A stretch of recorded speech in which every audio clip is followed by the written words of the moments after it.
All right. There's it there. That's the only one, huh? Well, there's one there, Okay, mix it up pretty well. and there's one over there. So that's a big thing. Oh, by the What I way, don't think is, I don't think there's any mics in the back. they got movie like this? 0.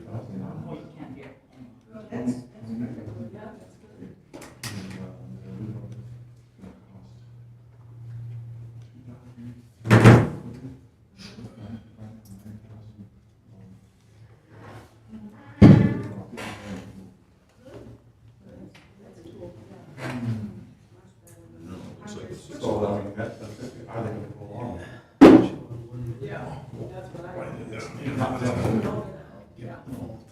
There it is. Like I said, Okay, we'll call this meeting to order. Please rise for the pledge of allegiance.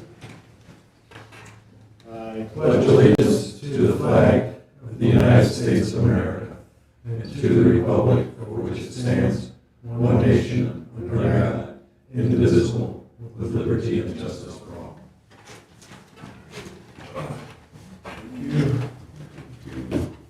Approval of the agenda. so moved. Support. Motion support. Agenda is approved. Move to call to the public. Anyone with public comment at this time, please come to the podium, please. I always do. Yep. State your name. And you just want me to be close to it, that's all.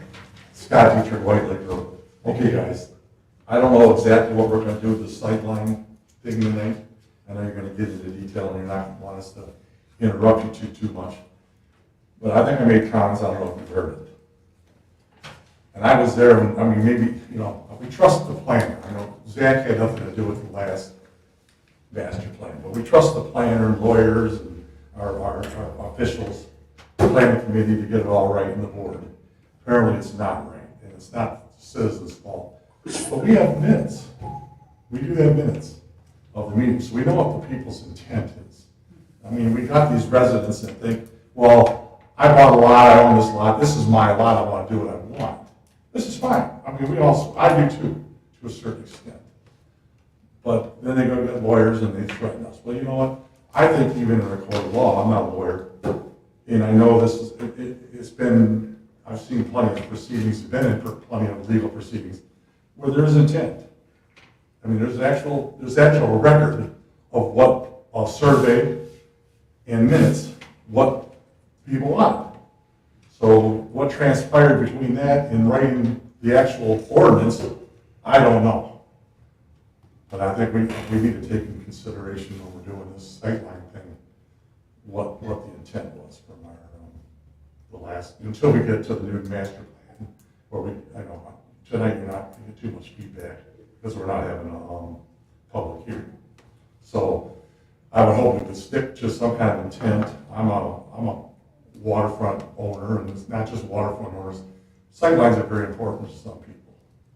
So it's not just, I mean, I want to take the landowners, say consideration and say, listen, yeah, you got a right to do what's on your property.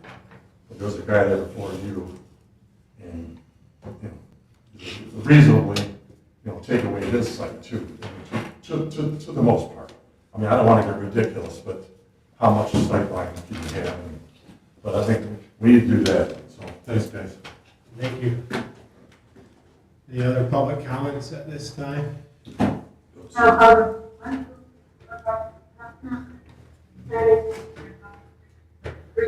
If you're on Zoom, could you go on mute? Please raise your hand if you have public comment.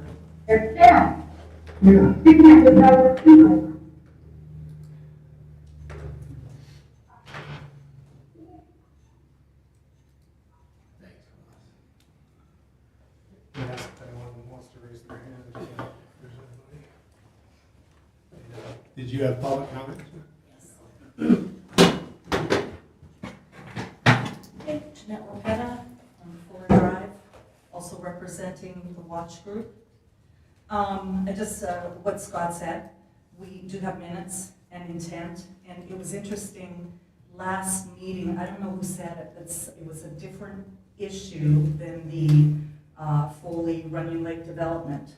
But someone up here on the commission said, well, we have to consider the intent there's always intent, and it was about the issue after. So I'd like that same consideration to be, taken into effect or considered, I should say, for other issues as well. Yeah, I agree with what Scott had said. The intent is always there. And I wasn't around for the master plan creation last time, but I'm sure that, the residents and the officials that were in charge, I'm sure that we trusted them all to do a great job, which is what we want you guys to do as well. But we really want to make sure with all of these issues that are out there, that we do look at the intent of, of what was going on. The sightlines are important to me also, and it was really hard to share today with what this meeting was about, because there really wasn't anything on the agenda other than the word sightlines and then a picture of Runyon Lake. So I'm sure we have some Runyon Lake people online, or perhaps they'll watch the videos later, but I know it's real important to them. It's important to me also, sightlines, and I don't live on a lake, but it's important to me what my view is and why I purchased my property.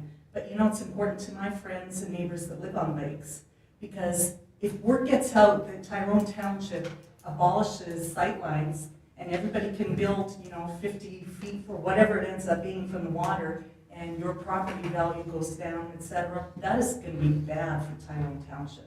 As far as I know, most communities do have sightlines. Maybe I'm wrong. I'm not an expert by any means. So, by the way, am I bothering anyone there? Sitting there? Okay. So I hope you'll look at the resolution that was signed yesterday, because apparently I'm disobeying the resolution right now by videotaping it. Thank you. I think, yeah, go ahead. Then we'll go to Zoom afterward. I see there's one. Kim Freckles, Deerpark Court. My comment is just more general, and I think I've sent you an email on occasion always saying that when we do something, we always have to be careful of the precedent that what we do is setting, and that I think some of the lawsuits that may be coming up, or some of the things that we're having issues with, are once you see our planning commission or our board or some of the stuff that's going on where we're trying to allow something to happen that doesn't quite really fit the master plan, which currently the master plan is what all of the residents want. I think that making changes and trying to allow things to fit that don't fit the master plan sets a precedent that's going to be trouble in the future. And I just want us always to be mindful of any precedent that we're setting if we're deviating from the master plan. Thanks. Thank you.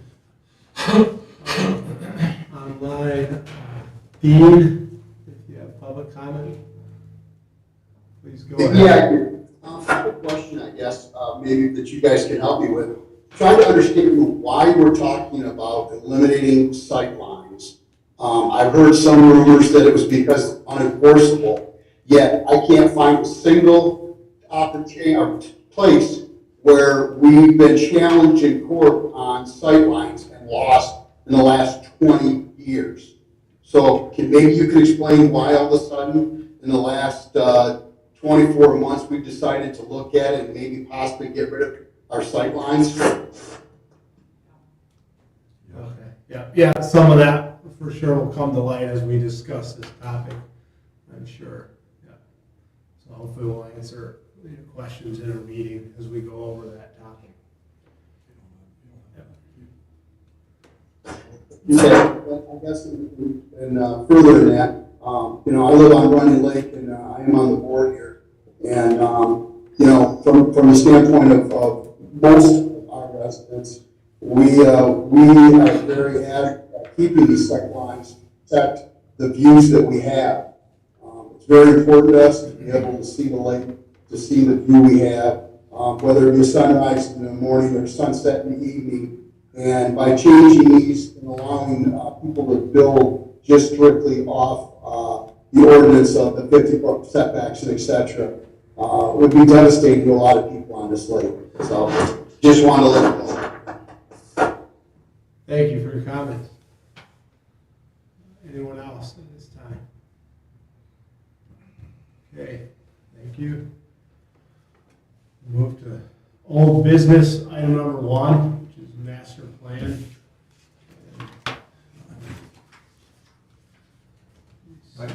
I'll start off by, I don't know if there's a specific no, document or something, Zach, but if you go no, ahead. we will touch on the maps, but I just wanted to say that the survey has been live for smashing and trying to break. Sent it out through Mr. Nicholson, Planning Commission members. Got comments from Mr. Erickson, which forwarded to the fellow who entered that. They may be corrected now, or I think if they aren't, it's because we're waiting to see if there's anything else on there. So it's still in test phase, so keep going and mashing it up. The website for the project is ready for us to start populating materials. I didn't want to start putting stuff up there though till you guys got to see it. Let's see. Well, let's jump into the maps then.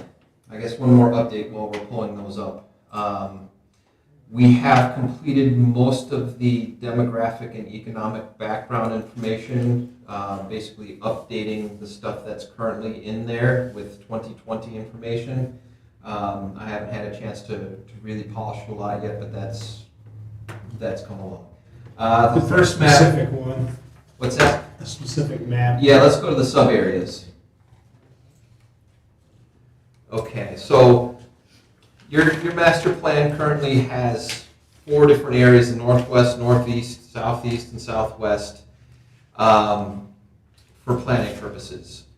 When we looked at the township, we proposed something slightly different. So your current master plan, it just splits the township in half and then in half and says those are the areas. We wanted to see if this made more sense to you guys. We moved the north-south line to match US 23, and the north-south line to meet is at, I forget the name of the street there. But we moved it north basically a mile from center where it was drawn in the current one, because if you look at it, there's a very distinct difference in the current zoning there. And so that's just kind of our eyes wanted to push that up there. So I guess the first question is, does this make sense to you guys as kind of a general starting frame point to look at the different areas? And if not, how might you change it? I guess my comments don't make sense.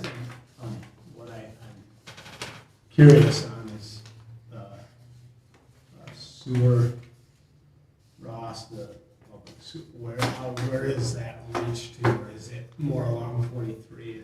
It's primarily along the west side of 23 there. It extends around Runyon Lake. There's a portion that comes up south to Lake Tyrone. And that's where the sewer system exists. Those 2 lakes, and then along the west side of 23. So one other thing that we had discussed is kind of like another sub-area that basically runs along 23, or the northern portion of 23. Because the southern portion there, when there's not an exit, it feels very much different from the northern portion, is in terms of circulation and what you might be able to do. But again, this is the very beginning, very rough testing. Yeah, Zach, and maybe could you kind of give us some, Is that White Lake Road? where does it go from? No, that's going to be Foley. Foley. Zach, where does it go from here when you use these sub areas? What do you use them for? Maybe that can help us. Yep. as we So discuss. the first most immediate thing would be in our master planning process, we're going to have visioning sessions for each of the different areas. So we're going to try to get everyone from this area together and find out what particular issues, concerns, ideas they have for their area and for the township in general. So that's the most kind of the immediate, more time sensitive. The kind of larger picture down the line is that the nature of those areas are different, and so the directions that they go for land use and infrastructure and those types of things may diverge in the future. So for example, and again, this is just for example, you know, the northern portion, it's closer to expressway exits, it's closer to Fenton. So when we look at the possible uses, the number of units per acre there, it's going to be different from what's going on in the south. So it's kind of, you know, they're all together part of Tyrone Township. The opportunities, the constraints, the conditions are different in them, and so we want to kind of look at them a little bit differently. Okay, let me ask a question then. How does it split out for population-wise? Have you shot that on that type of background? That's one of my discussions on Friday with the young lady who's prepared the demographic stuff. And I think, I can't say for certain, but I think partly this was to follow census tracts, but again, I'm not entirely certain. Because if you can follow those census boundaries, it's a lot easier to pull information than if you try to cross them. And when you get this information, when we do the visioning sessions, are we going to be able to say, okay, we had this many returns from this quadrant and this many from... Yep, we can do that. To me, this seems like a good way to approach it. Just my thoughts is just while we look at it, it Definitely does 23 makes would sense. adding a fifth one that's the corridor of 23 makes sense because the items we see people ask about or have interest in along 23 are usually much different than things that come up around the other parts of the community. Just from the applications we've seen from that basis. But I don't know what you guys' thoughts are. It certainly could leave it like this, but it seems like what we see along the highway is different than what we might see. Well, and you're more lake-oriented in the west two quadrants and the top east quadrant than obviously in the southern east quadrant, because obviously the lakes aren't there and it's more of a rural farming situation. But you were planning on that, to Rich's point, to do something in the 23 corridor, right? That's something that I wanted to get feedback from you. I wanted to include it. I didn't put it on here just yet because it can make the map look really busy, and if you're not introduced to it, like, why are all these lines all over the place? So before we spent the time investment in making a map that looks pretty for reading, I wanted to just say, does this make sense to you guys? How about the names for the sub-areas? Currently, it's just northwest, northeast, southwest, southeast. We tried to pull some distinguishing feature, but of course, you guys are here and know if it would make sense if you said the Lake Shannon area or sub-area. Will someone kind of have an idea of where that is?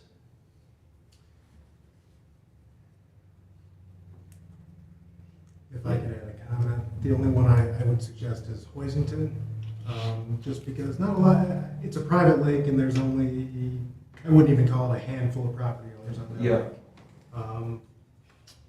I mean, same thing with Stearns Lake over there. I don't know, just my thought. Maybe we can name that Northwest. Yeah, maybe the direction. Just my opinion. I don't think a lot of people really even know Hoisington is there because it's not a public land. Yeah. And it could just lead to confusion.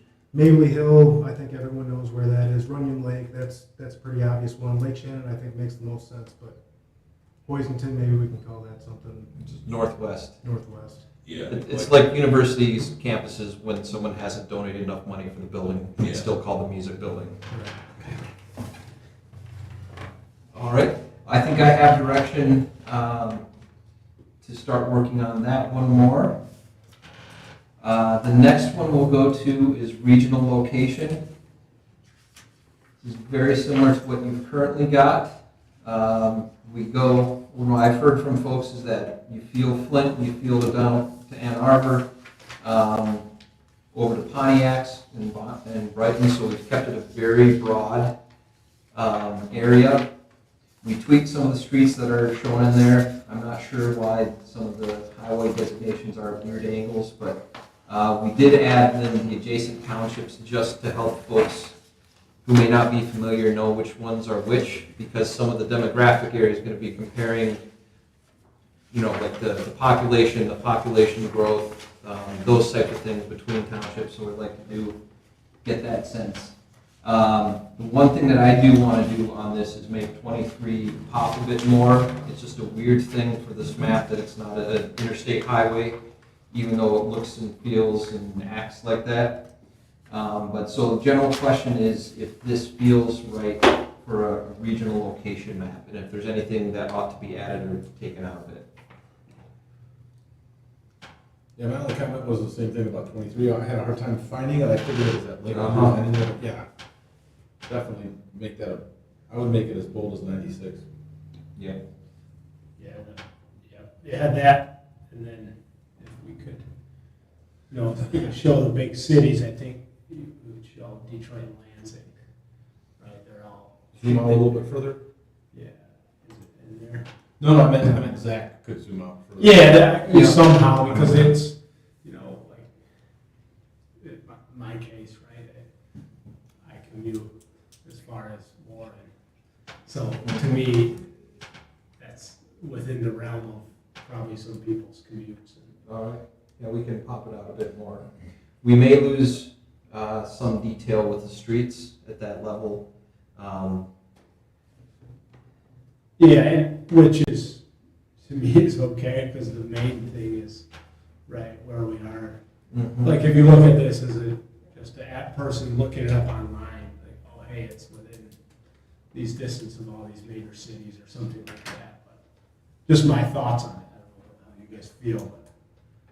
Yeah, I think you should see Lansing on this map for sure. Yeah, that's, And then whatever else would be included if we zoomed out. Well, other than that, I like having the neighboring townships on there. For sure. That's And for most of these, they're still very rough. So as I point out, like the township names there, one of the things that we're going to do, once you said this is generally good, is we're going to do some tweaking so that it pops a little bit better. Right now, it just kind of sits in the background. So do know that if there's anything like that that you see that's really important, let us know. But if it's kind of wonky, we're probably going to be adjusting it. Just we didn't want to spend the time to make it look super fancy before you guys got to see it. All right. Next up, we'll go to existing land use.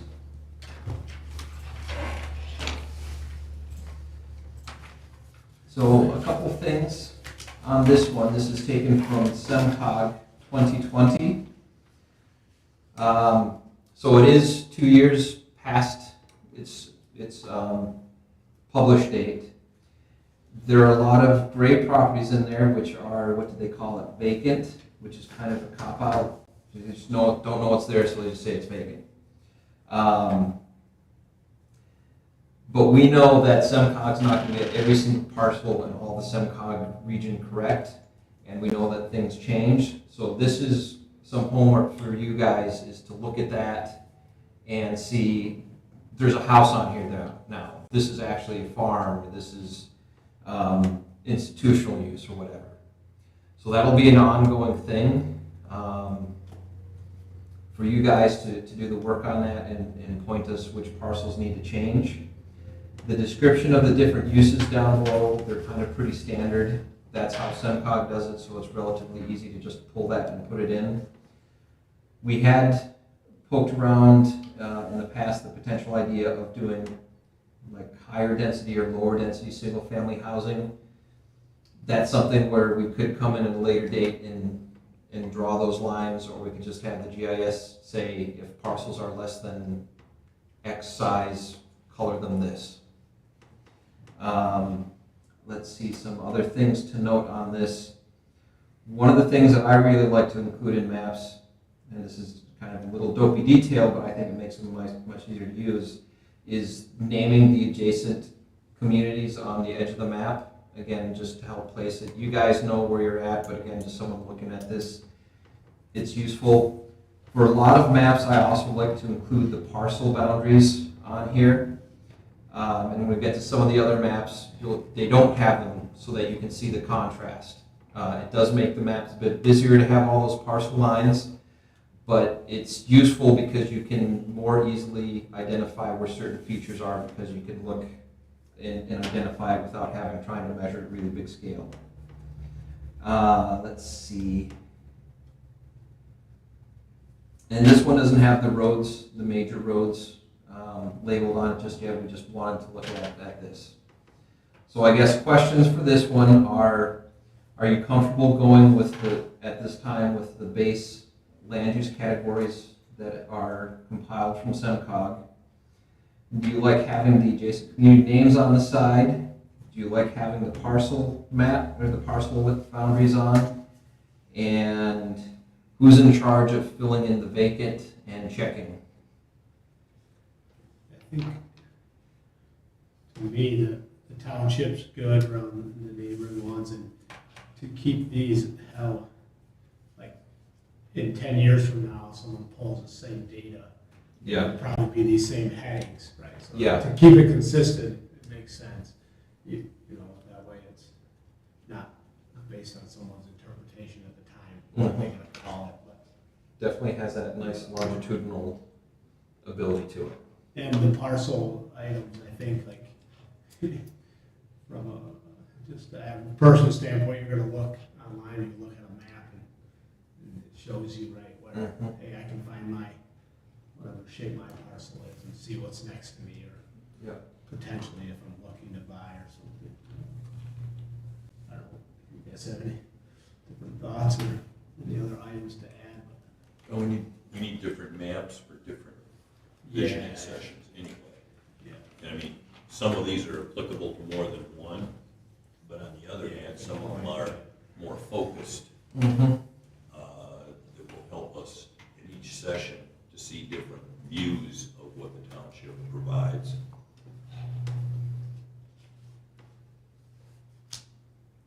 So who are you guys picking on to fill in the vacant? Ross, is there an easy way to do that based on, maybe, you know, like, in your team, to have some based on property Yeah, numbers? we can look at that and fill in the blanks, categorize, double check some of these things. I already noted a few. I looked at a few just now, but I might not get it exactly right, but Yeah. just based on driving around and seeing. Yeah, that's no problem. We can get something done within the next week. All right. Any other comments on this one? All right, so where should we go next? Relatively simple one, paved main roads. Or just main roads.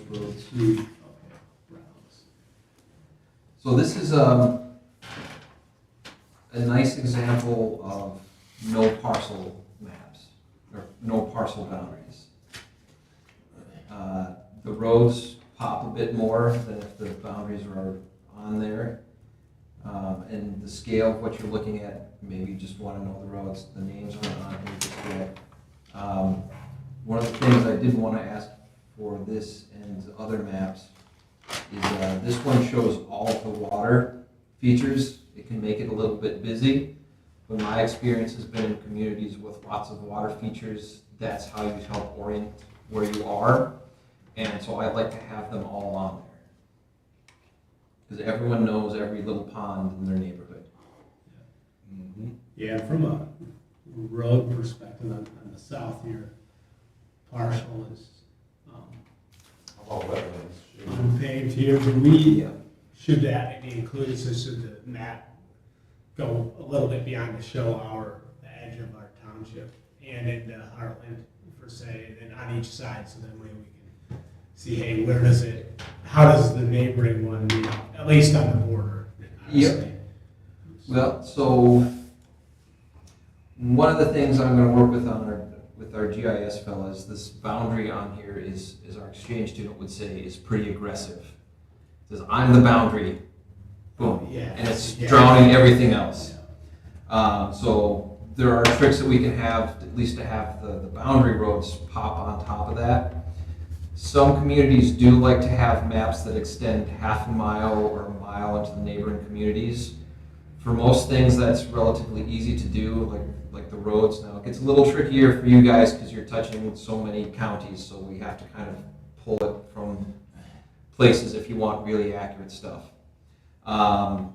Other information is relatively easy to get because it's kind of from a state level of natural features. So we can do rivers from here to Kalamazoo if you want that big a buffer over there. So if that's something that you want to include on maps, let us know how big you want it to be and which maps you want to include it on.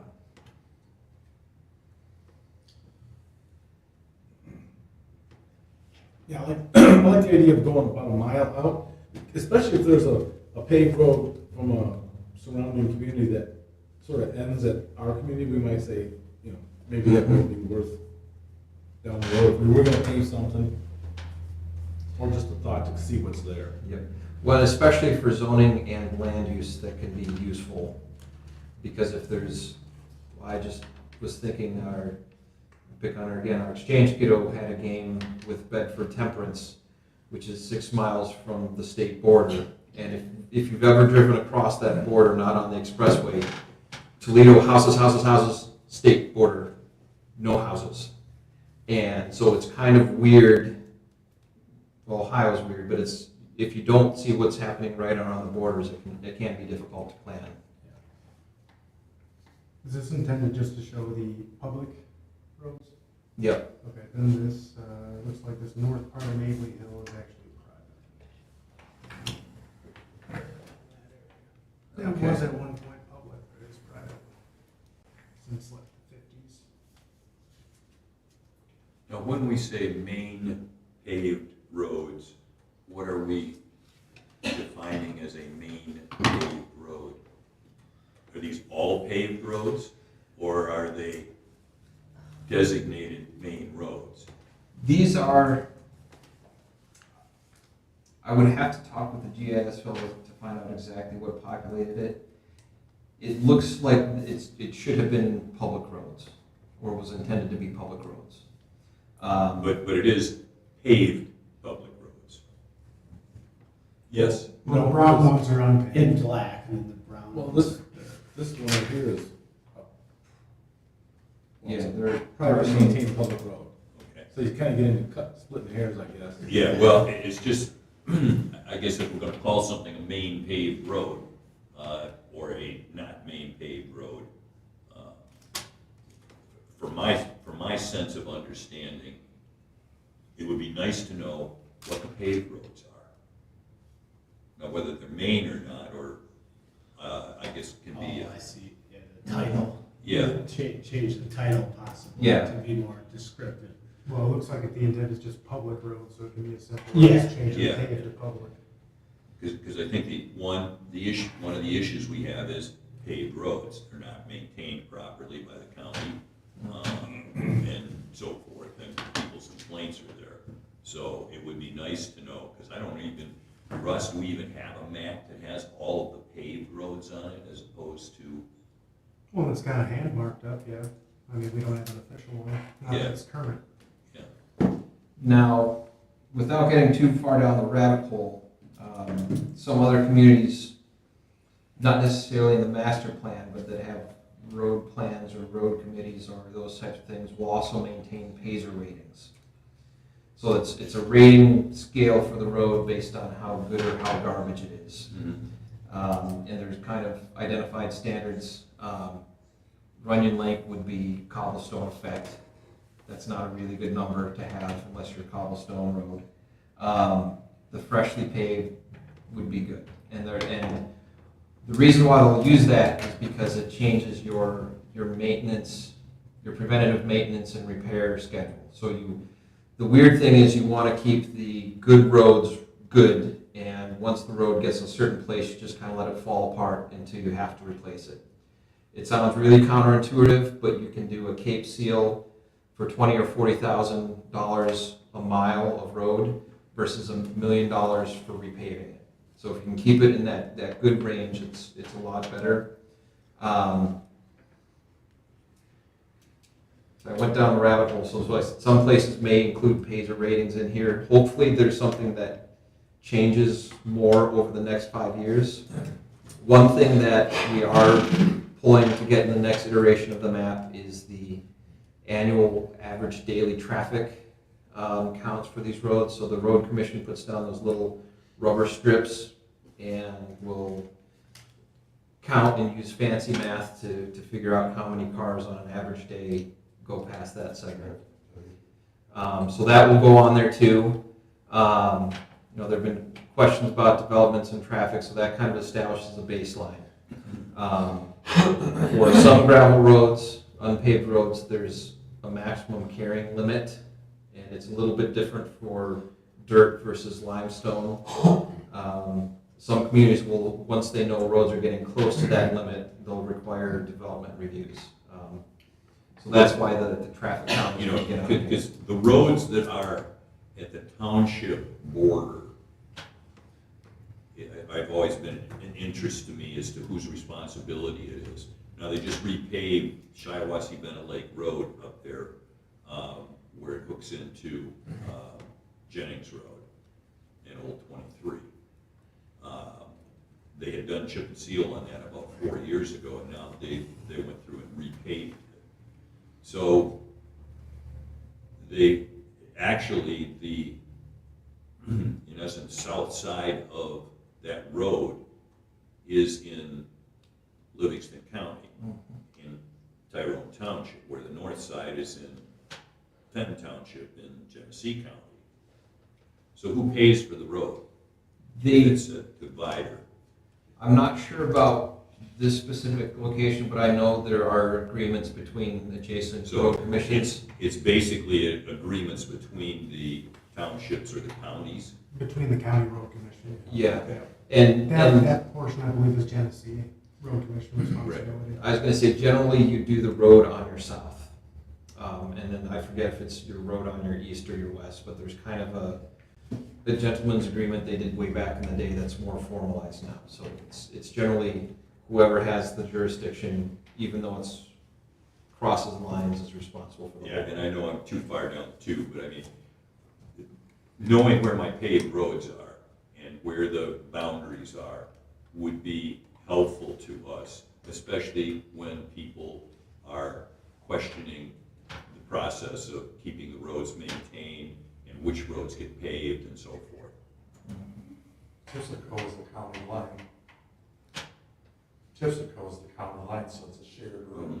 Right. It's always been a battle. Just letting you know. All right. So what I've heard for this is we do want to extend it past the boundaries. The title needs revision. It's going to have more information, the traffic counts on the next version. Let's see. Do you guys want to have parcel boundaries on this map, or would that be too distracting? I think you make it harder to read. Okay. Yeah. And the names will be popping on this one too. Do you want us to go through and identify any roads that may be private that, Yep. because I see two, I think, right And that's part of the polishing process. You know, the data we get is from people who don't necessarily look at everything here. So yeah, look for those. Now, one other thing we can do, this is fun as a planner, I get to come with you for options today, is you could just have a map with all the roads, and then you have a different color or denotation for the private roads. An advantage of that is that folks can quickly see, oh, I live on a private road, someone else is responsible for this, not the township, not the road commission. So that's going to be my last question on here, is do you want to have all the streets on one map with a different way to tell them apart? I like that. I think it'd be, like, someone comes in and they're like, oh, they might not know they live on a private road. I mean, you'd think they would, but. Just clearly delineated by color. Color, yeah, absolutely by color. All right. Yeah, as long as we can denote which are the paved roads. Yep. And I know some of the dirt roads need to be taken care of too, but we have a lot more issues with paving right now. Yeah, I think having the private ones on there would be good and help somebody go to the right place for an issue or something. Mm-hmm. So even if you're adding those, you still want me to go through and identify the ones on this one?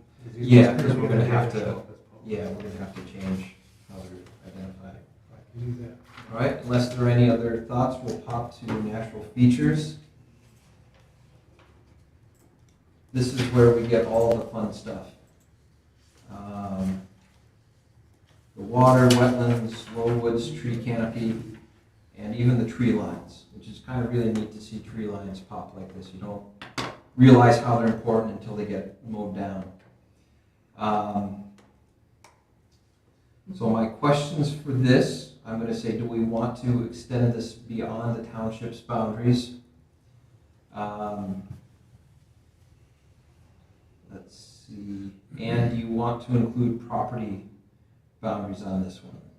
I guess those are the only two questions I had.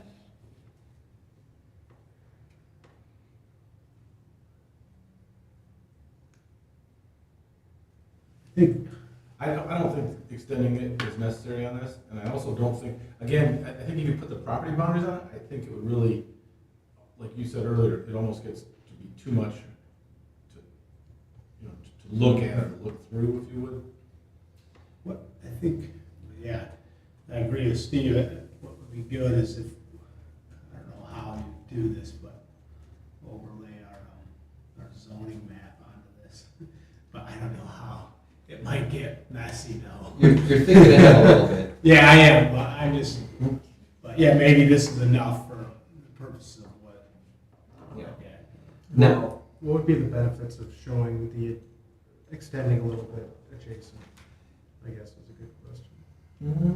well, if you have a boundary that's right next to a floodplain or wetlands or something like that, that may affect how you schedule your future land use. I mean, like a little bit like what, I mean, in your professional opinion, would maybe like a quarter mile or something like that be a benefit? I mean, the way that I look at it, I think, just kind of showing how it extends into some of the adjacent communities may be a benefit. Yeah, I can take a poke at a small extension. I'm gonna wanna try, this is just kind of, I'm a little bit persnickety, whatever the extension is, I'm gonna wanna try to have it be the same for all the maps, just so that they're the same size, so you can look at it and see how they compare. So we can run maps with these extending a couple of different distances, maybe split the baby and do half a mile for the different ones. Do we want to send that back for the whole planning commission to review, or do you want a couple of folks to say this is good, run with that? I think we're good. Okay.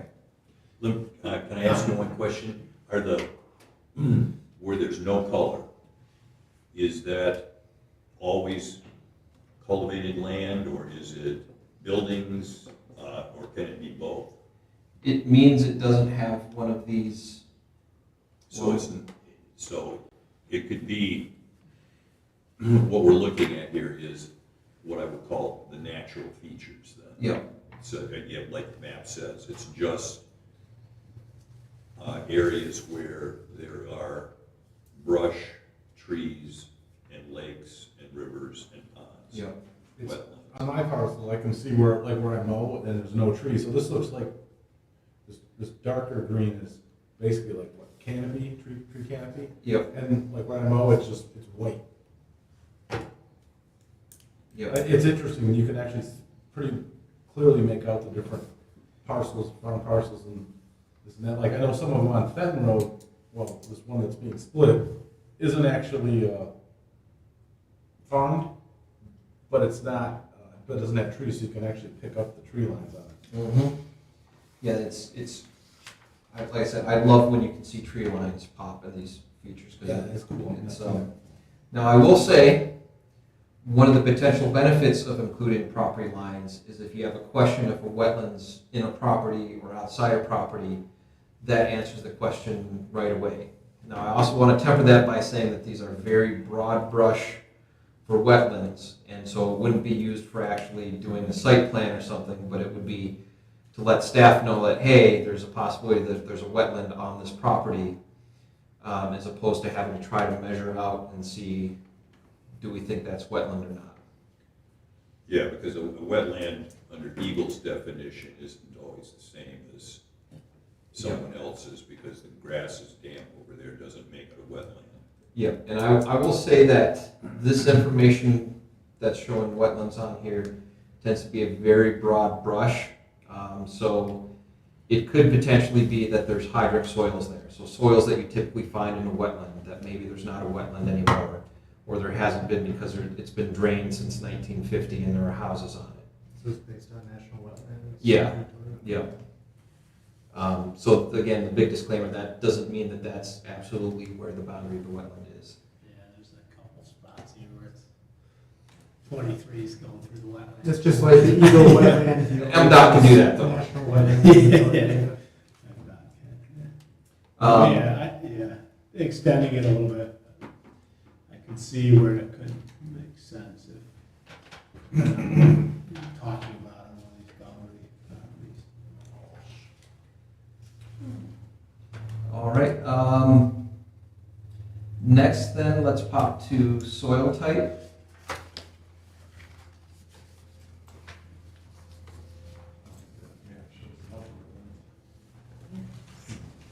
So soil types can be useful. I kind of get the context for the zoning side is that if you've got really mucky soils, you're probably going to want to look at larger lot areas because you're going to need more space to make sure you've got area for septic fields. You guys have a lot of nice loamy soil, so that's a good thing. Yay. Except you have to water a lot if you want the fancy grass is all. My guess would be we'd probably want to extend this the same distance as the others. I think if we're gonna do that to one or two, we should just keep it consistent, do it to every map. Do you agree? Yeah, Yeah. that way. That way, just like you said, it's gonna all be the same. There are some interesting patterns on here. You can see muck by rivers. So kind of this is going to feed into the future land use map in the future where, maybe those are areas where we don't want to have dense housing or as much housing. Any other comments on this fella? All right. Next one, I guess the last one would be farming soils.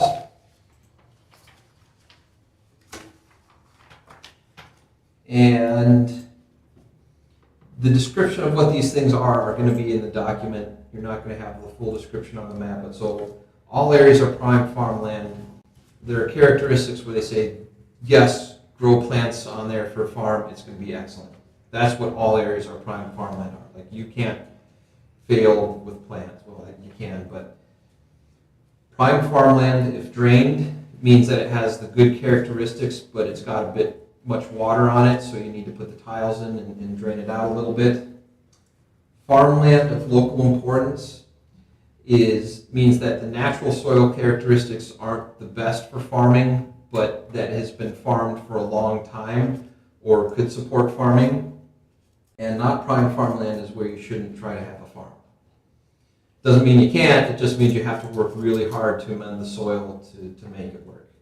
But you'll notice, if you recall, where some of the mucky areas are, some of the areas that aren't prime farmlands are muck, and that's a good place to send a tractor. So my understanding is we're gonna expand this as well. And I guess what I can actually do for next time, since we have a pretty good, or I think I have a pretty good understanding of the basic information, is we can even do this map, one with like property boundaries and one without, just so you can look at them back and forth and say, this is too much, or oh, this is kind of neat.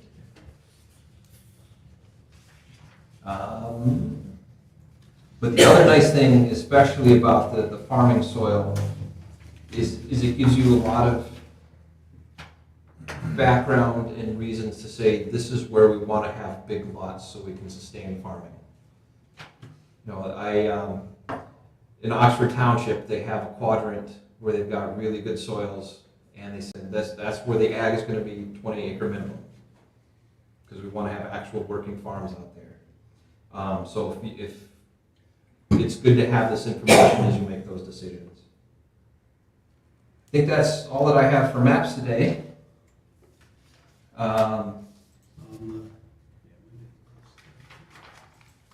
So I'm going to get with our cartographer. I like to call him cartographer instead of GIS technician because it sounds more romantic. And make those changes and incorporate those changes into additional maps that we're working. It is very much an iterative process where we don't want to spend all the time doing all the maps and you guys say, no, we want to change that thing. So if you're wondering why we're doing it in little bits and pieces, that's why. So yeah, I'm good, thank you. All right, thanks, Zach. Anything else? Questions for Zach? I'm good. Yes, we plan, topic. Good suggestions. From a high level, Zach, on the master plan item. We get any questions on that mapping out here? So we get some more, a little bit of community involvement as we go along through this?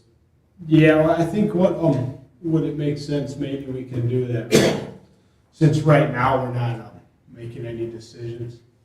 To do it. So that's not set in stone for the maps then? No, because Zach and Craig, probably make the changes, and then we'll come back at another meeting, again, to review them, is my understanding. And so these maps too will be used at the visioning sessions. So folks can make corrections like, no, this little nook is actually a private street that I live on. No one knows it, but 100 feet past the main road, it turns to private. Or whatever, they can ask. And it's also, in addition to getting that feedback, it also provides an opportunity to inform the decisions. If you look like, we want to put all the houses here. And it's like, well, that's awful soil and there's no sewer system anywhere near it. So it'll help inform the conversation and also is available for comment. One quick thing, just on his natural resources, sorry. What is it you want to put the steep slopes on there?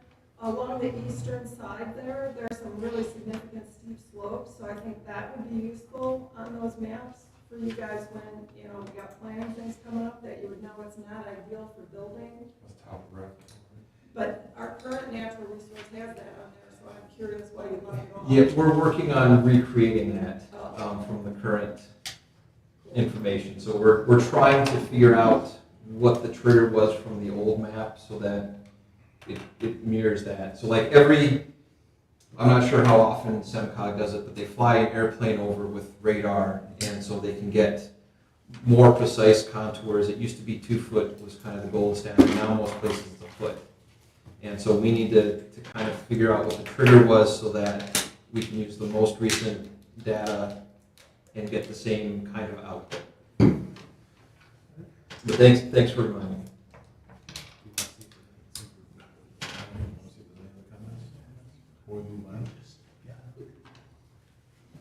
We gotta get through site. Yeah, I think we should go with the sight lines. You said, okay.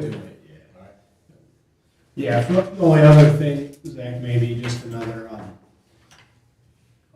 very high-level summary of the timeline and where we're at from that perspective. You mentioned the survey at the beginning, and we're reviewing when do you expect or plan for that to? The survey will be Well, we only got the comments from you for the change. Yeah. Like I said, I believe he's already made those or is waiting if there's anything else that came up here today. Yeah. So on the technical side, it would be ready to go Monday. Now, the other thing though is there has been some discussion at the township of how to foil ballot stuffers. We have in-house the opportunity with the software to say 1 response per IP address, or 2 responses, there can be multiple people who live in the house. That doesn't prevent someone from filling out multiple because they could have a phone, 2 computers in their house and go to their kid's house or something. It's highly unlikely because it's going to be about 20 minutes per survey to do. And remember, it's just one of the tools that you guys use.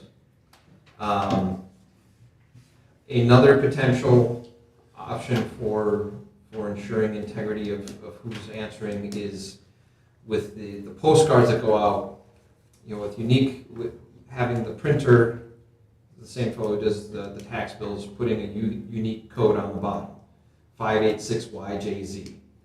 And we can add an extra question that says, enter the unique code from your postcard. And so that would be another way to filter out, is we would have a list of all those things and we could say, this doesn't exist, or why is this one in here 5 times? So the survey itself will be ready. That technical aspect I still have to work out with Mr. Nicholson and the township officials of how exactly they want to address that. Okay, so likely early in June we will have the survey out. Yep. Just so people's awareness. Yep. Okay. I think that was mostly all I had. You guys have any other questions? Okay. You okay with the Master Plans Act? Clear? Yep, I guess I will ask a couple parting questions. Would this body be comfortable with me populating the project website with the revised maps based on your comments here? Or do you want to see them and bless them before they get onto that website? I think that would be a good way to do it, and then when we meet next, we can review them, right? And they'll be there, and then we can, if there's clarifications or edits, right? Just let you know, but I don't think it hurts, right? Yeah, some communities don't want to push anything out to the public till they've had the time to look at it and give it Father, Son, Holy Spirit. And Other communities want it out there as broadly as possible so folks can see it and look and identify stuff and come in. yeah, and the beauty is, we're working on it, right? And that's what we're using these maps for, so put it on there doesn't hurt. All right. So we will actually be getting those up and onto the project website here shortly, probably next week. It's actually functional now, but there's nothing on it. So I'll be sending the link out so you guys can poke around at it too. Do you put like revision dates on them or something like that so we can keep track of? Yes. Okay, good. That Which makes version sense. you get? Yeah, which version we have, which makes sure we're all on the same page. Yep, and so like when I do Literally. zoning text amendments, I'll have at the bottom revision this date, and then I also like to put a big old fat watermark, draft for planning commission review, whatever date. So I've seen a lot of times where people will see a draft zoning ordinance, they'll somehow stumble through Google, and they'll think that's the actual thing, and if you're not very particular about tracking additions and whatnot, they'll be very upset when they can't do something they thought they could do. Okay. All right, anything else? So we'll move on to sight lines. And Ross provided us some. An overview. This is what we had asked Ross for, some of these items and just some data for looking at it and thinking about it with. But, oh, sorry, Steve, you want to go back to that? Yeah. Sorry. One of the changes. We rotate that clockwise. So I just put this data together based on the previous discussion when we were talking about methods to measure and evaluate sightline regulations. You requested that we put together some data based on existing dwellings, their proximity to the ordinary high water mark. And I also added some elevation data on there so that that could be taken into consideration. This is all just Lake Tyrone for tonight, which I guess is okay because there's not a whole lot of people here. But if you guys talk about this, if you think that, yes, this is a good method for determining, how we're going to evaluate sightlines moving forward, then we can go ahead and continue to put together the data for the rest of the lakes.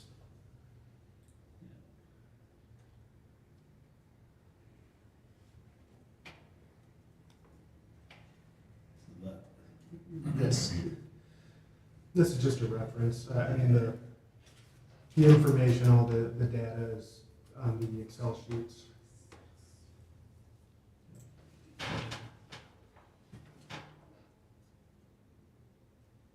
And these are all GIS estimated measurements, so they're not, there's a little bit of a margin of error, probably not too significant, but just want to note that.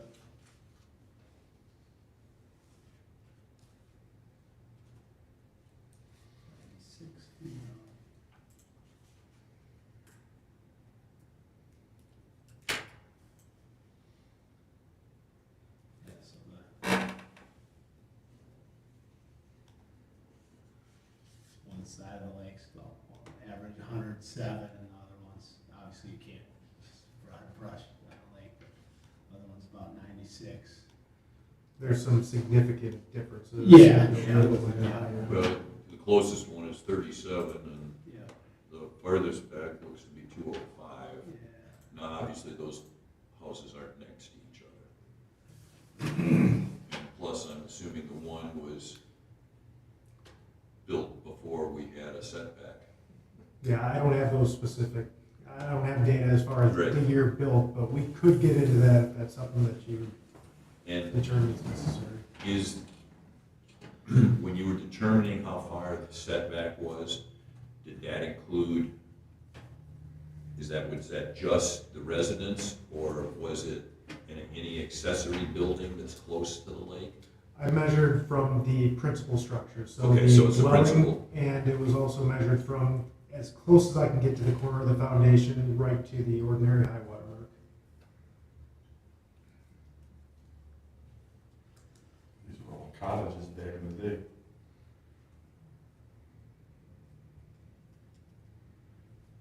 Mostly it's what- That's a lot. cottages. A lot of information, and you look at.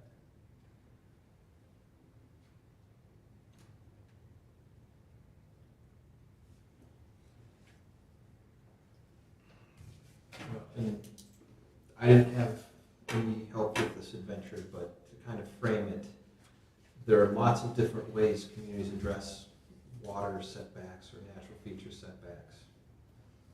And you guys, congratulations, get to pick the best fit for your community. There are trade-offs for whichever approach. If you find out what a magical number is, you could set that for all the lakes. You could set it for the east half of this, the west half of that, to try to get as close as possible. If it's a single number, administratively, it's very easy because you can go out there and measure it. Well, if it's really sloped, it can be tougher to measure, but it's a lot easier. If you have a more complex system, the advantage is that it's more context sensitive to what's going around, but there are additional costs to usually the property owners and or the township to administer it. So those are some of the trade-offs that you get to weigh. There is no right or no wrong, just what's the best fit for Tyrone Township and what folks expect today.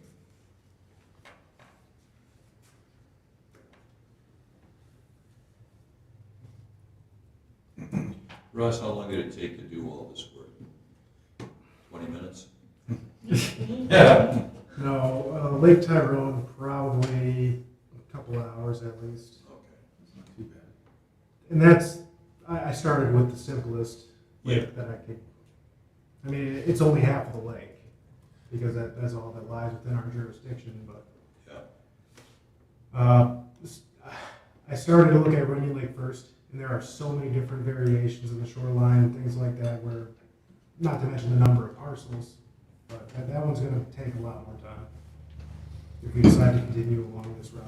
Well, as you know, when we went through this exercise the last time, it's trying to adapt something to all occasions, and it didn't work. Yeah, I mean, if that's the direction that the planning commission wants to go, is determine for each specific lake or portion of each lake, specific setbacks based on an averaging basis. I mean, we could put together the information. It's all just how we want to treat it, I guess.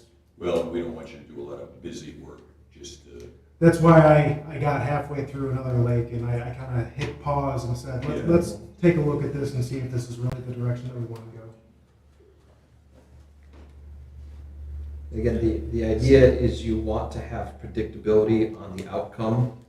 So if it's too discretionary, if you have someone who's nice to the planning commission, you don't want them to get a better answer than someone who comes in here who's a jerk. Yeah. You want that predictability of the outcome is important. I think that we do need something, some type of a sight line, and I think we kind of handle that with a setback in the lake, basically, right? That can be one method. I mean, to me, that makes sense, if you just had a consistent setback, so. To me, then you don't need to understand anything except distance off the water. Well, From like, okay, how is, if I'm a property owner, and I'm gonna ask to build my house some distance from a lake, how is this gonna be reviewed or looked at, right? If you're inside the setback, you have to go based on the 5 criteria of the ZBA, right? You have to prove that you have. and there's an avenue to And appeal. it's very clear, like, for someone who's building a home, what they're gonna be considered against, right, what their proposal is. That's, to me, but like in this case, if we come up with something, you know, what can we come up with that's, you're never gonna please everybody, right? Yeah, Seems there's so like- many different ways to But look at it. what, based on the rights we have as a township, which is always the key question, right? How much rights do we have a township to impose burdens upon a property owner based upon their neighbor's desires? That's The what ultimate. we're trying to get to here, and it's very tough. I don't, you know, that's what everybody knows and can understand is a setback. That's clear. We want it to be the most fair and equitable Yeah. method It's possible. simple to understand and not, yeah, like that one neat thing that Zach brought in that showed, you know, comparing the two properties and the lines and all that. I'm just thinking, and a lot of these are actually already built, but I think where you run into a risk is if someone's gonna do a tear down and try to get closer. Yep.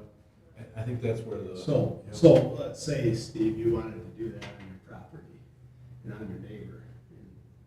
Do I have a right to tell you you can't do it? Well, I think with the. That's it's all dependent on our ordinance at this time. And that's the trouble is how do you interpret the ordinance? Right, but as a township, though, we have all kinds of restrictions on what people. Yeah, for sure. And I just think that if we had a consistent, relatively simple, and I think even by side of the lake or area where we say, you know, like on this lake, I just look at some of these numbers where you've got one guy's 128, and the other guy's 65, and then 96 and 178. You know, that's just, you know, if someone that was 178 wanted to get close, you know, I don't know, this is a really complex subject. I mean, If there's a set and fair way to regulate, then it'll be easy for us. But what is that? that's what we're trying to figure out. well, that's the issue. If the lakes were round, it would be wonderful. We wouldn't have a problem. It would be easy to determine setbacks. But like the picture we just showed up there, right there. You got a cove, and you got a peninsula out here, okay? So does this guy over here lose sight if he moves closer? Well, wait a minute, there's 5 other houses in there. And the same problem exists here. Anytime that somebody who's further out wants to move something out there, whether it's a gazebo or a covered deck or a new build, there's always going to be an issue with that. And that's what we ran into when we tried to come up with a formula in the past to try to do this. And what we have right now is too subjective. And that's the issue we've run into. But to do it on an objective basis with a formula, you got to be able to understand the formula. It can't be the cosine of the isosceles triangle to the west of your house on a Tuesday afternoon where the sun's going down. It's got to be a simple process so that anybody can say, okay, I can see where that is impinging on this person's right. And then the whole other fact is, how much right does somebody have to tell you what you're going to do on your land? Because sightlines only affect LK1. Some R1. Yeah. They're just lakefront property. It's lakefront property. When I lived in California, there were a lot of issues with sightlines. There was a guy a couple of streets down from me who went over and cut down 3 trees that were blocking his view of the ocean. That was an expensive mistake he made. He paid over $4 million in restitution, and the guy still got to put his trees back up. But the issue we have here is to try to make something that's equitable and to try to make something that's simple. And I know that can be done. And that's why, we're trying to work on this to come up with something that's a suggestion. Because, there are 2 or 3 different ways we can look at this. But right now, what we have, we can't, is not cutting it as far as being able to explain it or justify it. So, Zach, have you heard of any communities that, let's say they had a setback off of water of 40 feet for 70 years, and then all of a sudden they come in and go to, hey, now it's 80 feet? Have you seen that example anywhere? No, because the elected officials will probably all be replaced the next cycle. That's presuming that it has been developed. Yeah. Right. Yeah, that's developed lakes, yeah. Similar to our situation. Yeah, you want to try to have stability, and that the question you've posed and have been wrestling with is the balance of rights. So zoning and all police power ordinances are an exercise of how many of your rights are you going to give up to guarantee that you're not going to have the same thing happen to you from your neighbor. So people might say, we want 100 feet from here to the lake clear and open, so we can see all the nature and we don't have all these things to look at. And your benefit is your neighbors don't have anything in that 100 feet. The price you pay is you can't put anything in that 100 feet. So some communities are comfortable giving up more to get more. Some communities don't want to give up anything to get anything. And where that comfort line changes from community to community and time to time. So know that you're not the only ones who've wrestled with this. The experience we had, so the communities I've worked in that have lots of lakes that were long developed, they struggled with the sightline issues too, and they did it with that kind of weird formula thing where they figured our kind of splitting the baby is going to be, we're just going to look at the sightline from you to your neighboring properties. If that's vacant, the next one over. We can't go 5 houses over, that just gets way too big real too quick. And so their compromise was, we're just going to look at the 2 adjacent properties, so that will kind of take into effect the line of sight and what was there historically with the kind of the maximum and the minimum. So like if your neighbor's house was built in 1911 on the edge of the point, because it was the only house there and it was just their summer farmhouse, the neighboring property doesn't get the advantage of they get to go right up to the lake too. Or if you have the neighbor that's 200 feet back, because that house was built when the road was there and everything else was mucky to the water, you don't necessarily get penalized. So in Dexter Township, that's what they decided is we want a little more context sensitive. We know it's going to be a bit more complex, but we want to have these safety breakers. The nice thing with that is that it was kind of self-adjusted within the local area. The disadvantage was that there was a bit more math to do it. And folks had to get surveyors out there to actually do the measurements for them. But then they deliberated and they were comfortable with that. They did have the discussion of, do we just set a number and run with that? And they all said, if we were starting from scratch, that would probably be easiest for everybody, but we've got this legacy of 80 years, 100 years of houses scattered here and there. And they thought that that would be too difficult a horse to put back in a toothpaste tube. To mix metaphors, if you allow me. So have any of the ones you've seen stood up in court? I've not seen them challenged because most of the community members were comfortable with them. And remember, if there's some extenuating circumstances, like you are getting dinged with whatever method you use, if you use a number or a sight line, there's always the variance relief. Now, you don't want to design your standards so that everyone has to get it, because the Zoning Enabling Act says it has to be unique to that property and not something everyone on the same side of the lake has an issue with.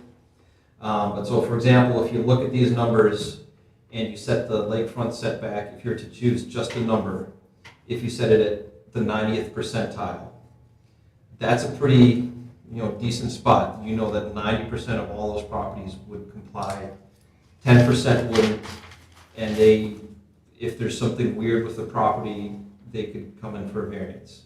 Now, know that then that's an extra burden and cost on them, but they do have that safety relief valve, and there may be something peculiar about the property, or the house may have just been built in a weird spot originally. Could you send that back out? What we had, I think like 2 or 3 months ago, what you were referring to? Or Yeah. do we have, I think I All saw the packets are on the website, so we have all the old information. You're talking about Dexter? well, just the one where it showed it was a schematic that we looked at in our package. Keep going. There it is. Is there one here?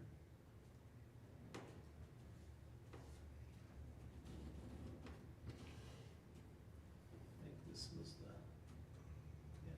this is what you're talking about, Steve? Yeah, I mean,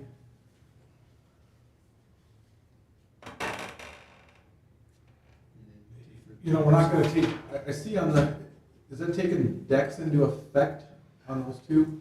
No. What This they, one. That one looks like it's not, the other one looks like it is.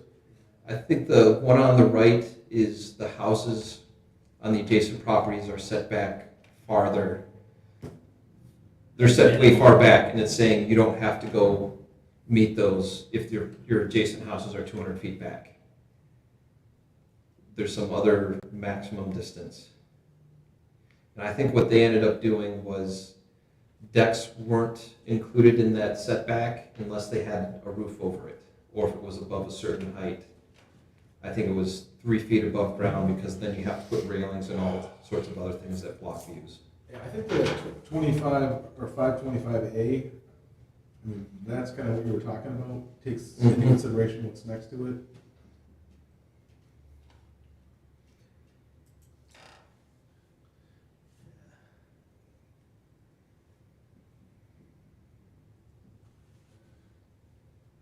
I will say, from my experience, at least for inland lakes, these are really big setbacks.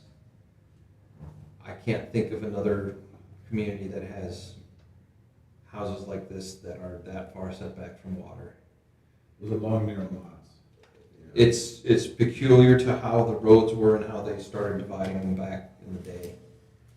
And I guess that's kind of how my thoughts go, where you buy based on lake with this data, like, so the data we have on Lake Tyrone, if the setback was 60-foot minimum, right? If it was a 60-foot minimum, I think there's 4 homes that would not comply, so they would be an existing non-conforming, right? You have these 2, and then there's one here. There's one more. Why are you guys making this so difficult? Can I ask that? So, Steve hit the nail right on the head. These are existing homes. These people have all bought these homes, knowing where these homes are. This was the past. Steve hit the nail right on the head. They're gonna do a tear down, make the house bigger, and change where the houses are. That becomes an issue. but If you buy that house there, yeah, but Scott, they've all also the minimum setback is 50 feet also, and they've all bought homes. well, that's knowing fine. that. But if Steve hits the nail right on the head, most people, if you're gonna move your house closer and you already got existing homes, you're violating he was right. Well, I've seen that out there. We know, but that's Every lake wrong. you go on, you look. That's wrong, They put up because the houses. they bought that house where the house was sitting, and it wasn't obstructing anybody's view. Yeah. And those people bought those To me, houses. then, You don't see someone tear down the cottage to build a smaller house. Steve, like No, I that, understand you're that. gonna have that, right? And Let's try to balance it. And yet to balance it, to me, in a way that everyone can understand, right? Because if you look at Dexter's, if you were gonna build, and you look, if you're a homeowner and you looked at this, you say, oh, well, what situation do I fall under? Am I in the large setback one? Am I in this scenario? And it's gonna be up to the determination of the planning commission. And then, so you're in the same situation again. So my opinion is how do you balance it, is you make a setback, and maybe it's not 50 feet. It's based on the data we have, based on the current homes. And where is that? So you're thinking about making that lake specific too? Yeah, so I like, think it have to. for Lake Tyrone, this is just thinking out loud. Let's say it was 60 feet, and that's what my example was. There's only 3 or 4 homes in our township that are closer than 60 feet on this lake. So if the minimum was 60 feet, right, that's reasonable. And the 80th percentile for Lake Tyrone East is 71.6 feet. Yeah. Now, I'm going to throw out there a little extra complication is one other carve out you could do is have new language for legally non-conforming structures that say if it's within the required setback, waterfront setback, perhaps you could give them the opportunity to rebuild within that footprint or within that building envelope. If it burns down or something? Is that right? Yes, as opposed to if it gets burned down, now you have to bring it back. The argument for requiring any new or any destroyed or replaced to comply is that the general presumption with zoning is that you want all the new stuff to come into compliance. The argument against it is that it's been an artifact that's been there for 80 years and it hasn't hurt anybody. So zoning is getting slowly, begrudgingly more comfortable with allowing legally non-conformities to continue. And so one of the other safety relief valves that they had in Dexter Township is going back to 74 was no excuse for replacing the thing. So you didn't have to leave your foundation or one wall or 50% of the value. They said if your structure's there, you can knock it down, it can roll into the lake, a tornado can pick it up and put it in the next county, and you can rebuild what you had. Again, kind of with the understanding that there were a lot of artifacts that didn't comply and folks were generally okay with them because they've been there. Within the existing footprint, or on the existing footprint? There are a couple ways you can slice it. You can say on that footprint or within the envelope. So footprint would allow if you've got a 1-story building to do a 2-story, as long as you don't make it bigger. Within the building envelope would be if you've got a 1-story building, you can build a 1-story building within that area. If you want to go higher, you'd either have to get a variance or step it back. Yeah, and then, so Zach, in cases, I know there are multiple communities that all they have is a minimum setback. There are many of them, and in that case, to me, it doesn't drive people away. And I don't know, it's, maybe you've seen things from those communities or been involved with those. No, In the long sweep of history, my observations are most people want to get as close to the water as they can now. You know, in the past, there would be some distance because of mosquitoes and it was swampy and mucky, but now with state-regulated heights and dams and off, the shoreline isn't as dangerous or frightening as it used to be, and people want to be as close as possible. So over time, that's the minimum is probably where they're all going to be over a long period of time. Is this gonna require a public hearing? Do we make this? It currently doesn't. To make any changes, it won't? Oh, for amending the ordinance, yes. Oh, okay. I thought you referred to when we're evaluating these requests. No, That's that's what I completely meant, up to yeah. the planning. Well, and Zach, we also have some areas that are, where the entire lake is not just in Livingston County, it's in Genesee County too. So the setbacks could be different from Fenton Township into Tyrone. Yep. And in fact, when I was in Steuben County, we had a couple of lakes that went into Michigan. And you could tell where the state line was because Indiana, all the houses were lawn house. Michigan, the houses were back and there were trees. You couldn't see the houses. They were there, they were hiding, but it's, you know, different jurisdiction, different standards.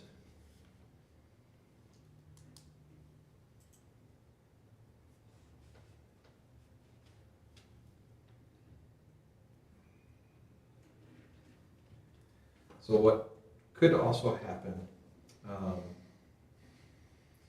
is you can play around with the different percentiles. We can use Lake Tyrone as an example. So we can say at the 80th percentile, 90th percentile, and the GIS could even pump out, here are the properties that comply, here are the ones that don't. That would be a pretty decent right size fit in general. It won't get all of them right, but it would have a basis in the current character of the area with the presumption that folks liked it because they moved in there. I can also provide some relatively basic language to allow the nonconformities to be rebuilt or whatever, kind of as a wraparound for that, if you guys would like to see that. We do have some provisions for nonconformities if they're destroyed by natural disaster, things like that, they need to be rebuilt, but there are very specific, I forget which article it is. Yeah, but if it's just an old nasty house or there are insects, they're not necessarily covered. No. Which is very common. Yeah. I think we should though, not just have a set number, but I'd like to incorporate that schematic of 525A or whatever we looked at, because I'm thinking that house that was built on the north end of Lake Fenton, I don't know if you guys remember that, but there was they built this house, and a guy had a nice house there, and this guy bought this lot, like, kind of on a peninsula, and literally blocked about 75% of his view. I was amazed when I saw that thing go up. Eventually got torn down, that big house, they called it the mistake on the lake. But if you would have had just the setbacks, on a situation like that, I don't think you could have protected the existing person. But if you have that schematic, then that gives us another, you know, it needs to be A and B, not A or B.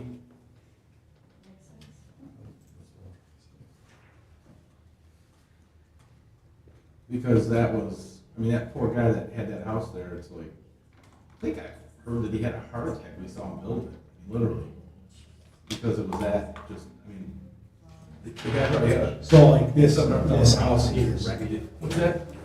this house right here. Yeah. So how would you determine their setback?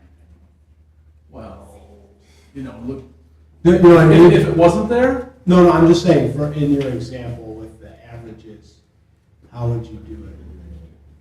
what is the number on that? it's 022.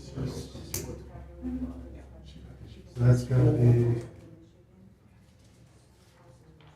This is the dilemma. If he's 130 line from here over to here, then this guy would not be conforming to it, right? He'd have to move it back a little bit. No, I'm talking about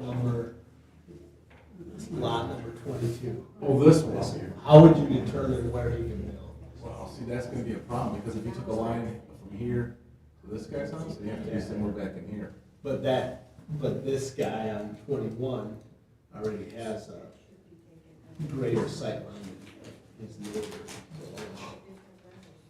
Because he's closer to the lake. Yeah, because of the shape of, like, this is the dilemma Yeah. with how we, that With the approach, shape. you know, that's, So lines. And it's opposed. you know, that's what, I just think that, and topography on the east, over there where you're looking, it's mostly just flat. On the west side, you've got a steep slope. yeah. So you can build up on the hill and have a view over existing homes, whereas on the east side, that's not really a possibility. apparently though, that what they did, what Brad was saying is, they apparently had enough of a reason to come up with that.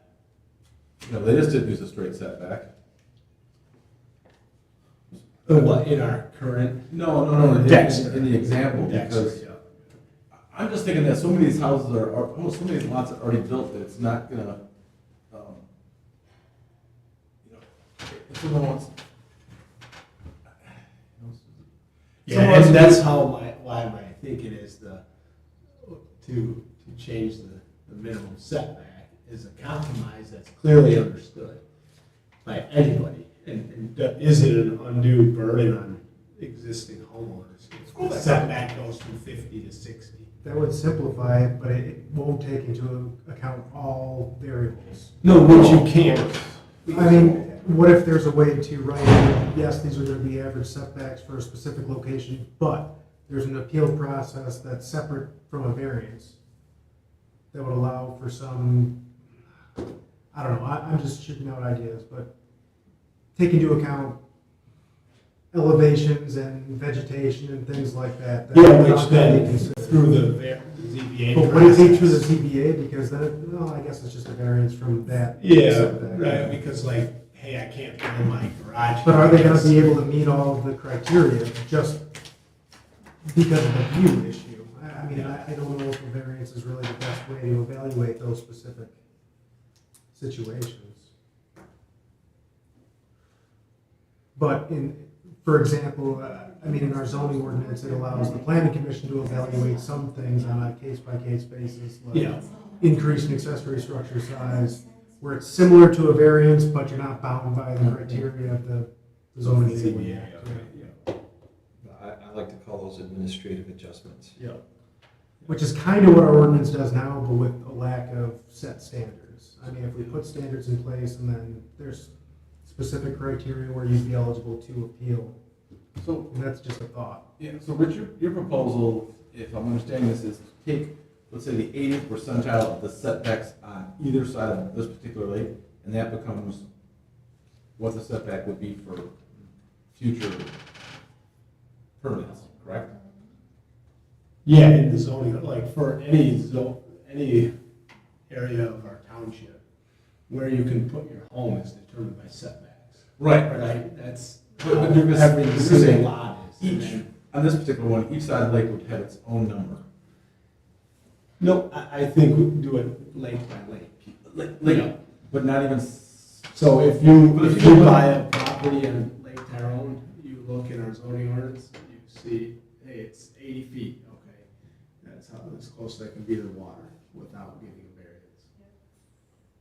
variance. lake by lake, not quadrants like we talked about, just. Not quadrants. That's, because then it simplifies it, and then, so if you do quadrants and it's split right here, well, how can you say to lot number 21 that he has a different setback than 22, just because we drew a line for a Yeah, but that's like zoning. divide? You know, exactly, I understand, It's always a yeah, I understand. definitive piece, but yeah. But the other way is to, if we do have some way of determining it, to make it 100% clear how we arrive at it, which is where we started 2 years ago. Yeah. You know, and it's not.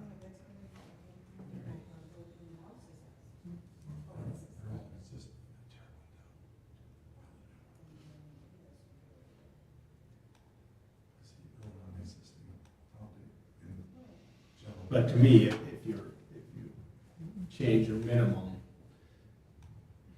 greater than what it is today, you are, by doing that, you're protecting sightlines. Maybe not to the extent, but. Mm-hmm. I would agree with that 100%. Can you just say, because we have very little open land on that, it would Yeah. be the tear down, right?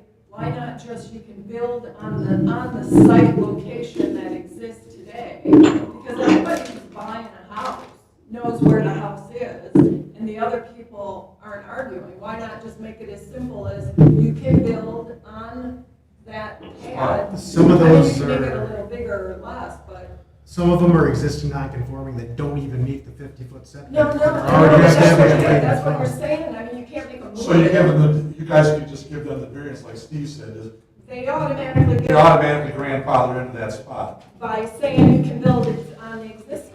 That'd be a separate amendment to the ordinance. but Yeah. it's No, something I'm that just we saying can- it's It'd be a lot an idea for the simplest, because then it exists, and if your name's buying it, you know the rule. Like if you want to tear it down. If you're online, you go on mute, please. I think that's what I was trying to say earlier. Steve was trying to say this, it's already there. It's already compliant. I like the zero, like, we used to have a wall up, you know, you just replace the Yeah, walls. we can, Yeah, Zach was saying that that's kind of Ross, I don't know. gone by the wayside, and I think it's actually good. From a work, if you do this, does the, like, the elevations populate automatically, or? Oh, no, I need to, It's I go all off you the contours overlay, that show you know, there. okay. We need to put that data together. I just want to share by weird coincidence, the 80th percentile for both the east and west side of Lake Tyrone are 71.6 feet. Yeah. When you go to the 90th percentile, they diverge, but I don't know how they, Well, that's, kind of spooky. yeah. Yeah, that is. And how many of them fall out of that, if you're at 71, right? What was the number? That's the 80th percentile, so 80% of them Are in. are in and 20% will be out. But you know, if you don't say the existing property, how many of those people are gonna be screaming when somebody goes forward when they currently? You guys just muted your audio. Can't hear anything you're saying. That's why you should watch mine.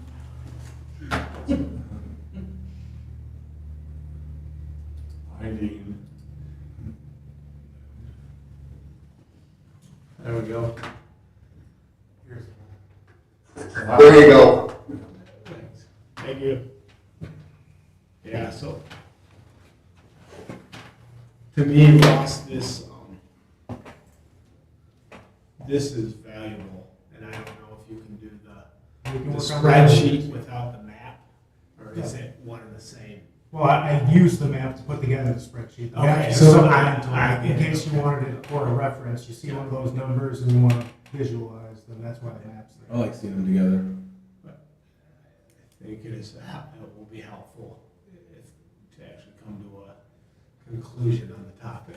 To me, like, using this data is helpful. Yep, some of the other lakes not being as regularly shaped or Yeah. consistently shaped as Lake Tyrone, we'll need to figure out a way to kind of break it up. It could probably be northwest, northeast, southeast, southwest. Lake Shannon's gonna be a challenge. And All lakes have- what I'm trying to, like, whether we do, on setback, or we come up with some formula for calculating it, if we have these, and let's say we go with Steve's formula, we can go around the lake and try it out, and say, hey, there's 13 instances in Runyon Lake that this formula will not work for. Or there's 50, so hey, let's not do it. To me, that way we can, look at it and work through it in our own minds to try to come up with Okay, do you wanna just wait until we're able to put together data for every single lake, or do you want to start lake by lake at a regular meeting so we can actually try to? Let's take a look at one lake at a time. So do we want For to work like session. bring this back to the next planning commission meeting and start talking about Lake Tyrone, and then at the next meeting start talking about, you know, West Runyon, East Because there's no Runyon? sense doing all of them and then figuring out how this is gonna work in. That makes sense to me to go one by We one. can't really decide this is the way that we're going, but we can bring this to the planning commission Yeah. and say that we agree that this might be a good method for Yeah. putting together data. Is this a feasible process? Yep.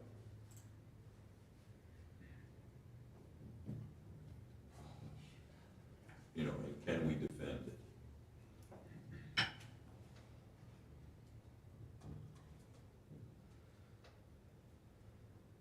And whether or not it takes into account variations in shoreline and topography and vegetation.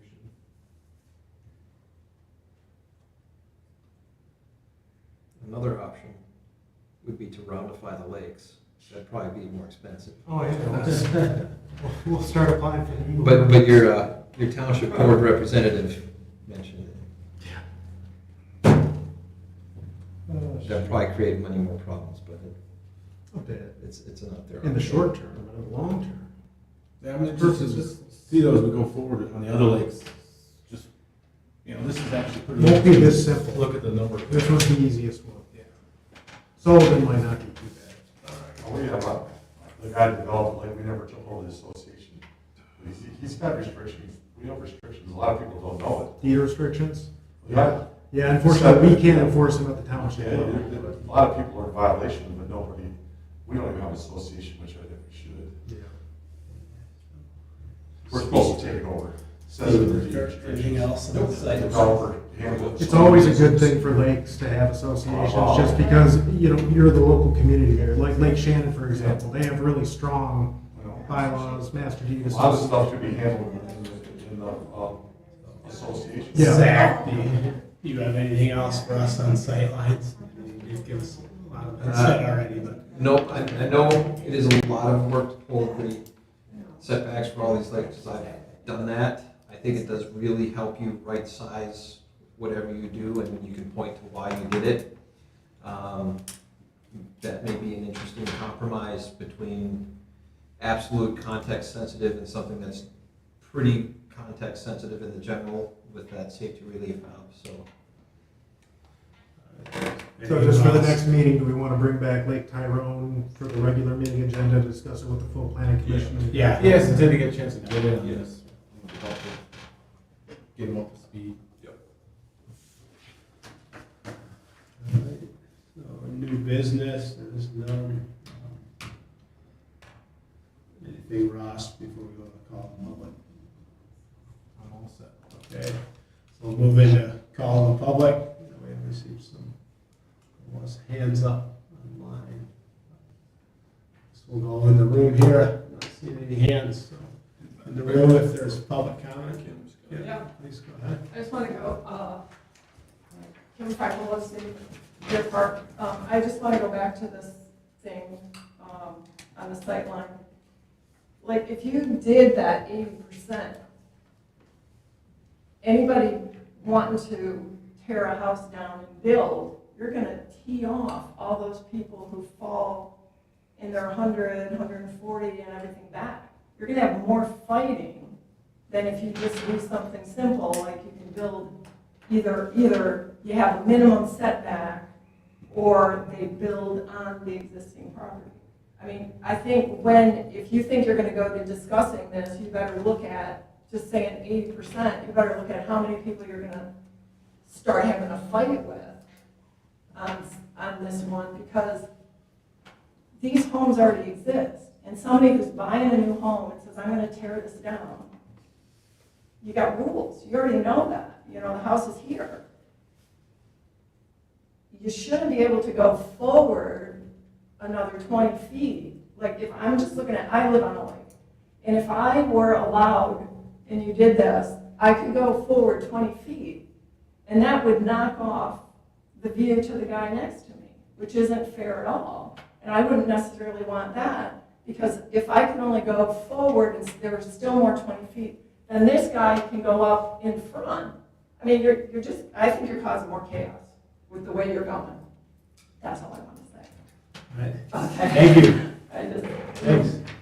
Yeah, go bigger, ahead. bigger fight. Our lake is pretty simple, like Ross said. I'm on a downhand, so my view is kind of like cockeyed. So if my neighbor puts stuff in his yard, that's my sight line, because I'm just looking where the river comes in. But like you said, every lake is different. But I think a really good start would be where the houses exist now. And if you expand, if they want to expand into if they're within the setback, you guys have, say you guys get the 75-foot setback, but they're closer, so they grandfather in. Okay, so if they rebuild, they can't go any further. They could go up, or they could go in towards the road long, and it's going to save you guys a lot of hassle. I think it will. Now, a new lake, it's going to be a lot easier. We don't have very many of those, unless somebody develops a gravel pit. To me, I can see the consensus here, in some discussion here, that might be the easiest way to go. My neighbor going up would not affect me. But the accessory structures and stuff like that could. So that's another thing you gotta think about. Sheds, outbuildings, garages, pole barns. Everybody wants to know, I got a pretty good sized lot. I could probably put a little small pole barn down in my lot. Maybe 20 by 10 or something like that. Could be considered a garage. I got the vacant lot next to it's all wood, and I wouldn't hurt nobody. I'm at the end of the lake. I could probably do it. But my neighbor did it. I'd be screaming. So, because he's got a play structure up there now for his grandkids. It's right like a castle. No, I didn't say nothing. Every couple of years they're going to grow up. So, but anyways, just think about everything and make it easy on you. I mean, it's a shame that people are going to come in and fight and threaten to get what they want. And they don't care about their neighbors. They say, well, I want to build, like you said, that one gentleman on the lake, just throw a mansion up. You don't care. They don't care about the neighbors. They're existing. They do have rights too. So, all right, guys. Thanks, Scott. Anyone else in the room for public comment at this time? Okay, on Zoom. Okay, I see your hand raised. Molly, go ahead. Hi, this is Molly Bentley, Running Lake Road, Running Lake. I would just like to say, whatever you guys decide on sightlines, I'd like to see that it's concrete and that it can be applied uniformly to all homes, and that it can be standardized and subjective, so that it's not open to interpretation, and that it's fair to all property owners. So that when a person buys a piece of property, they can walk into Tyrone Township and say, I'd like to build on this property that I've made an offer on, and the township can tell me where I can build my home. And so that when applicants come and present their application to the planning commission, that they're not sent through numerous meetings and asked for more and more data and material in order to still be told, no, you cannot build your home, based on our current ordinance that don't depict truthfully what can be done. Thank you. Thanks for your comment. Appreciate it. Anyone else on Zoom with public comment? Seeing none. Okay. In the room? Yeah. You have something? Can I ask about the survey? Yeah. Okay. Just a quick comment, Jeanette Lopetta, Fuller Drive. The survey, Zach was talking about, I think he called it ballot harvesting. People just, did he call it that? When people ballot stuffing, not harvesting, sorry. Well, first you stuff, then you harvest. Yeah, then you harvest. But, so what did we do with and Zach would know the answer to this question, what did we do with the historical townhouse survey? Because it was pretty clear that only one person per household could vote, and there was a way that we kept track of who was voting. And nobody, only one person per household, no children could vote, etc. How did we keep track of that? My tax ID number. Yeah, we required everyone to enter a tax ID. Good, that's what No, that would have been good to not have the non-tax paying people. I really wish we had stayed consistent with surveys. Yep, we should stay consistent. But, okay, and just so everybody knows listening, anybody can vote any number of times. It sounds like there's really not a concrete way to track it. A lot of people have VPNs, et cetera. Some people will take the time to go through and do the survey, and people who don't pay taxes, for instance, kids going to school, they'll be able to do the survey. Thank you. And not seeing any more hands online. So go to miscellaneous business. Anything, Ross, in this section? Nope. I did want to clarify that the 80th percentile that was discussed isn't 80% of the distance from your house or the neighbor's house to the water. It was, we looked around all the lake and we find if there are 100 lakes, 80 of them meet that setback and 20 of them don't. There's nothing magical about 80. You want it to be a relatively high number because you don't want to set up a standard that no one meets with. But setting a standard that everyone meets would also be a bit meaningless because there are those weird situations. So it's not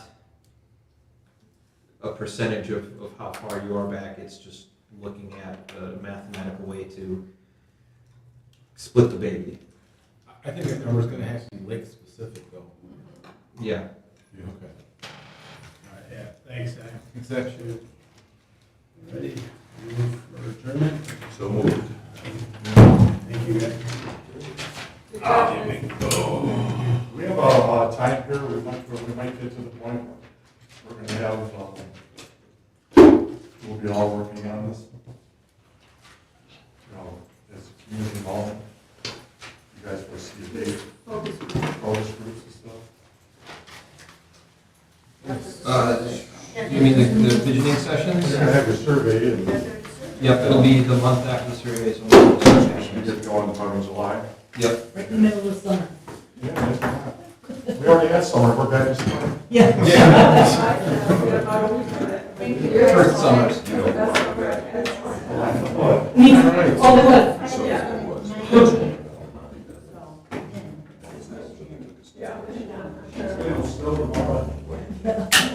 Waiting on the right. Changes. I might read that you got these. Oh, I'm looking, I didn't realize. Neighbors across the street. Yeah. Somebody across the street, you can't build. That's fine. No, but, I know. What goes around, I know the Indians over, but the main, help these guys, I was just thinking about the surveys. We gotta talk about the neighbors across the street, you will, as far as I'm concerned, they don't have them, so they don't have them. But that's something we how gotta. do we do it? They think they do. Well, they think they do, they want Lakeview, I have that. Yeah, well, there's some communities